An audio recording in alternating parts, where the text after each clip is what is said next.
Hi friends, ఈ చెట్లు చూశారా మీరు? ఇది చెమ్మకాయ అంటారు. చిక్కుడుగాయను పోలి ఉంటాయి ఇవి. వీటి పూత కూడా చిక్కుడు పూత లెక్కనే ఉంటుంది. చిక్కుడు పూత మీరు చూసిరు కదా, చిక్కుడుగాయలు, ఆ గోరు చిక్కుడుగాయలు అంటారు, చిక్కుడుగాయలు అంటారు. ఈ పూత కూడా అట్లే ఉంటుంది. దీన్ని చెమ్మకాయలు అంటారు. ఇవి చెమ్మకాయలు అంటే ఈ విధంగా ఉంటాయి.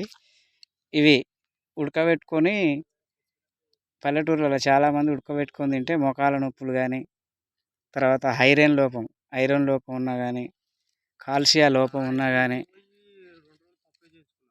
ఉంటుంది. ఇదే విధంగా వీటిని తింటే పిల్లలు కూడా పుడతారని ఒక నానుడి మాట ఉంది. దీన్నే చెమ్మ చెట్టు అంటారు. ఆకులు సేమ్ చిక్కుడు చెట్లే ఉన్నట్టు ఉంటుంది ఈ చెమ్మ చెట్టు. కాబట్టి మీరు ఇలాంటి ఎక్కడైనా కనిపిస్తే దీని పేరు కూడా మీకు తెలుసుంటే నా యూట్యూబ్లో పెట్టండి, అంటే కామెంట్లో పెట్టండి. కంపల్సరీ మీరు ఇది ఎక్కడున్నా ఈ కాయలు తెచ్చుకొని ఉడకబెట్టుకొని తింటే మోకాల నొప్పులు ఉండదు, షుగర్ ఉండదు, ఐరన్ లోపం ఉండదు, డైజెషన్ కూడా బాగా అవుతాయి.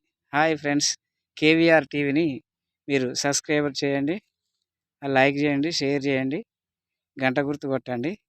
Bye friends.